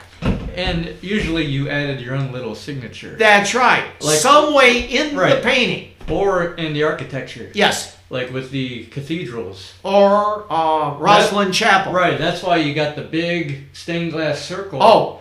That's divided into 12 sections. Yes. It's a big zodiacal symbol. Loaded. It's a sun wheel or a sun disk. Yes. And I think it was it's the signature of the Masons. It's there, and also and they won't let you too close, so you got to use small binoculars. If you look a lot of those stained glass windows that are made, there are hidden Masonic symbols in them. But Right. you got to look to see where they're at. Now, they're done for a purpose. A lot of these stonemasons were Masons, so they're brothers. Right. So you aren't allowed to put your name yeah. on it. You can put your symbol or your fraternity symbol on it. You know, Right. guys join fraternities today, women join sororities. You get a symbol, you get a coat, you get a hat, you get a badge, you get something. In those days, they didn't talk about it, or you could be burned at the stake again. Exactly. So they hid it. It wasn't like, shh, quiet, we don't want anybody to know. It was, shh, quiet, I don't want to be burned or killed. That's what happened. Exactly. But it's there. So Yeah. it's fun, what I'm saying, like you said, to go on an Easter egg hunt.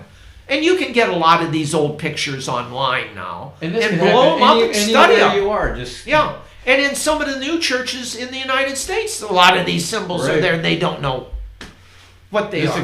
People should expand their awareness Oh. because it could be right there around them right now. There's this one lovely Episcopalian church I go to in Fort Wayne. And way up, I sit on the right-hand side as I walk in. It's a beautiful, I'll take Rodney in there and show it to him. Up on the left-hand side, in the way top corner, they have the disc of a communion wafer that's white. It's got some drawings in it in Latin. Mm-hmm. But that disc over the year will change from the top and go to the bottom at the far corner. So in the old days, they could judge what section of the year it was by how the paintings changed in certain ways. So they didn't have written calendars. You could go down to the bookstore. You looked for Right. these symbols. So the old, what is it in the garden? The sundial. Yeah, those type of things.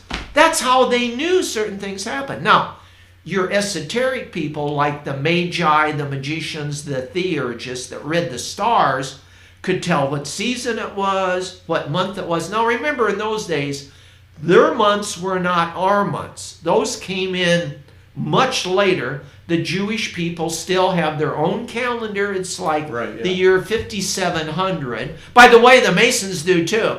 I'd like to see a research work done on that, because when you go to a top-rate Mason meeting, they will say 2 dates. Watch for this, Rodney. They'll give you the Masonic date, and they will give you the Western calendar date. Nobody. That's something I'm totally unaware of. Nobody. And the first time, well, because I'm not good at numbers, I go, excuse me?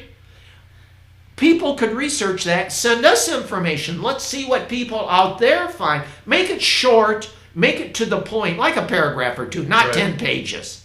Because I don't want to read a lot, and Rodney's doing this work nicely with us. So anyway, and we're going to call this series the Nexus Point Productions. Mm-hmm. So we have Theater After Midnight, which in about a week or two, I'll take this Knights Templar stuff. I'm going to update it. I'm going to make it. I've been down to Nashville, Indiana. When people get to come to Indiana in America, please go to southern Indiana. Nashville's a nice little town. They do weaving. They do sculpture. Yes, it's for tourists, but it's in the hills of Indiana. And in the fall of the year, they have lovely turn of the leaves. There's a state park. But besides that, they have a Mason Lodge. They have esoteric material there. I saw it.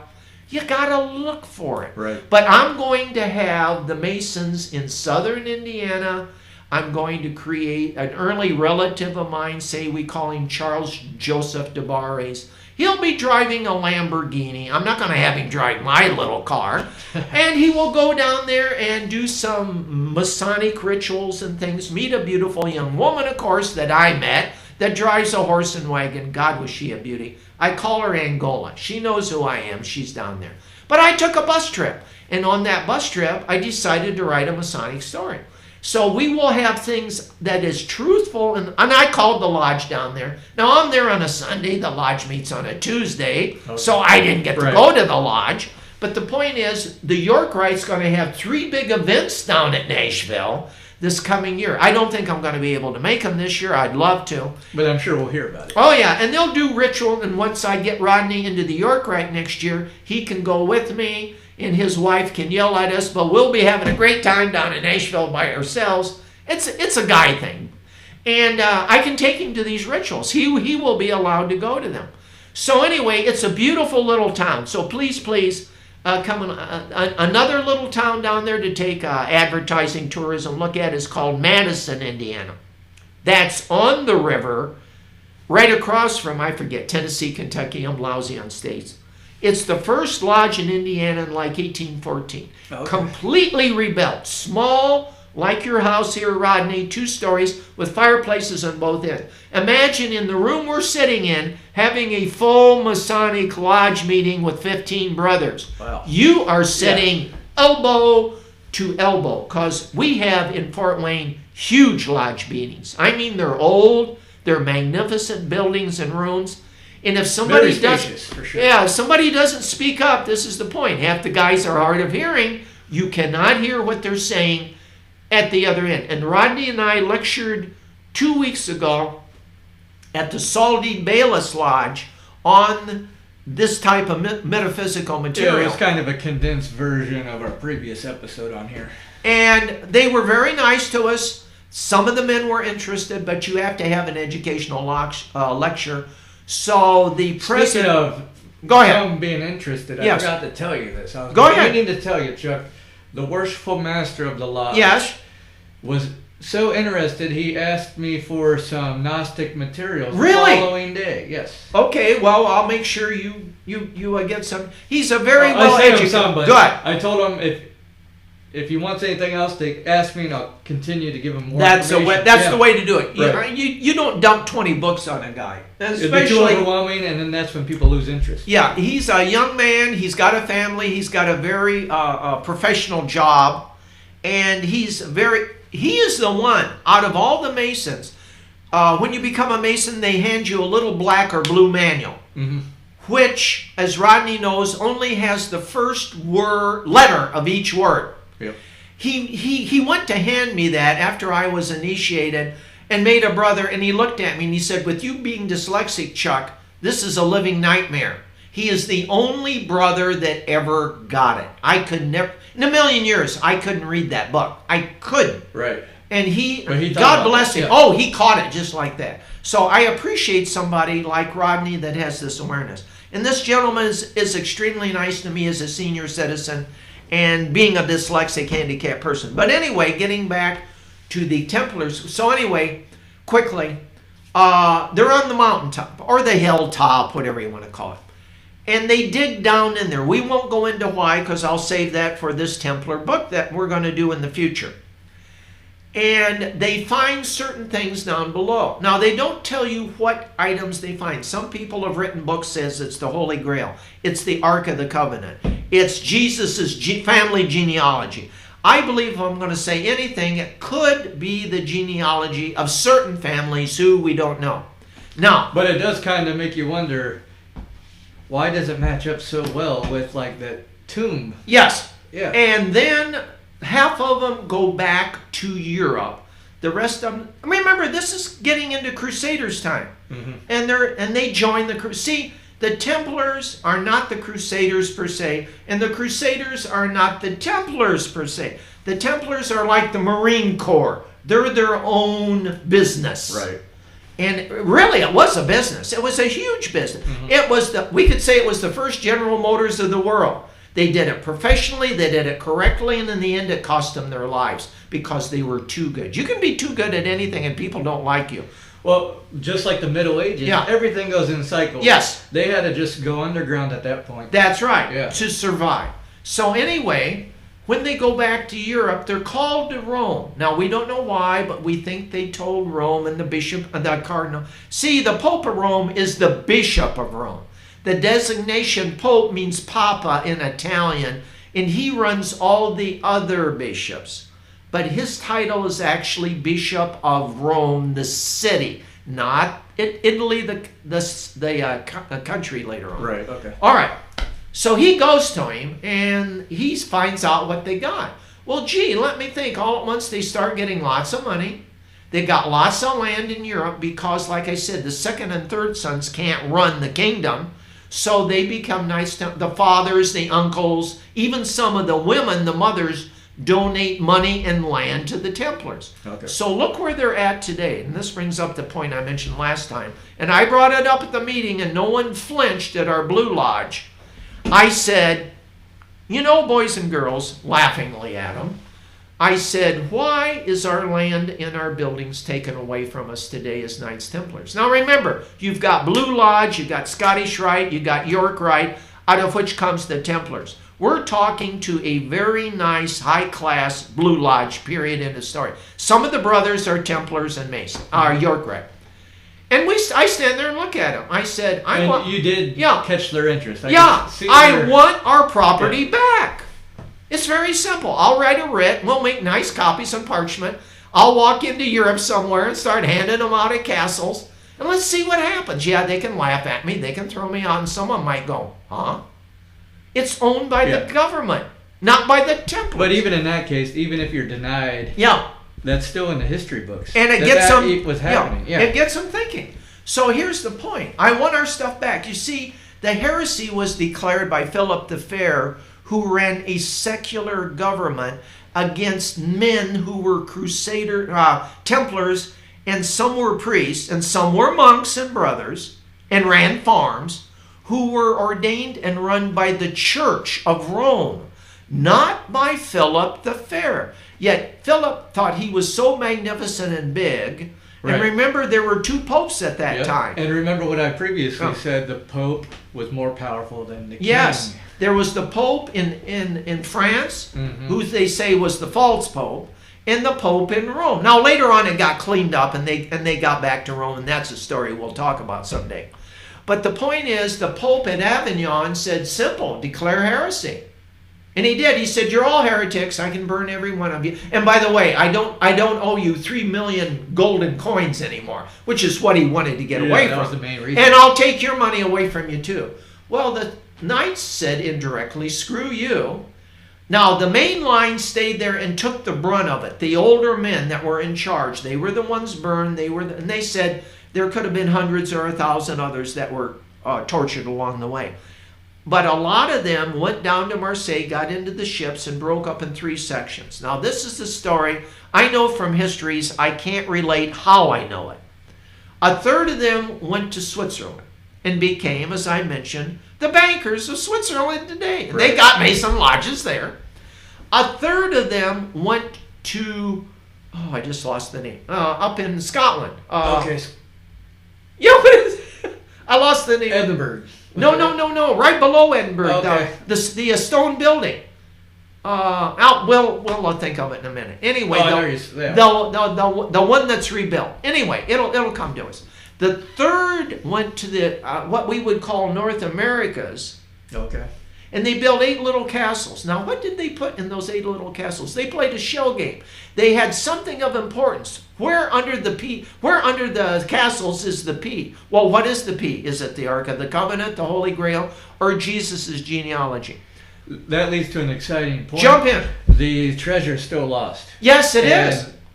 I mean, that's a huge piece of. Not the most important it could be millions of pounds in gold or silver. And where is it? Well, I think personally part of it, or maybe all of it, we don't know, is in Switzerland. It's where the banks are. Are they ever going to tell us that's Templars gold? I don't think so. Yeah, it could be in their big bank vaults over there. Now, the point is, here's a question for anybody out there. Let's play a test question. We'll wrap up with this question. All right. Tell me, what were the first banks ever established in Switzerland? The first bank and the second bank. And we'll see if they're hooked up with the Templars. I need names. So anybody out there, grab me some names. If you find this out, just send us a message on our Facebook page, Ancient Mysteries Revisited. And we'll take it from there. Because that could be some valid information to extend our journey right now for a little bit. Well, that wraps up our show for this evening. As we spoke of earlier, this next coming series, our next few shows, is going to be Theater After Midnight, and it'll be different segments in regards to how many different books did you? 18. 18 I outlined 18 in 3 days. So it'll be exciting. We got And some of the other and, regular books that the people can buy. Right. Real quick, our first book that we'll cover will be probably the son of the prophet, which is Judah, or Jesus' son, and something on Mary Magdalene and her ability to create alchemy. So stay tuned for that. We got exciting information to share with you folks. I'm your host, Rodney McGilvery, and joining me is Chuck Lauer, 32nd degree Mason. Until next time, we are the Deprogramming Program. You can find us every Mondays and Wednesdays at 2 a.m. Eastern Standard Time on WELT 95.7 FM in Fort Wayne, Indiana, and streaming live at www.acpl.info/WELT.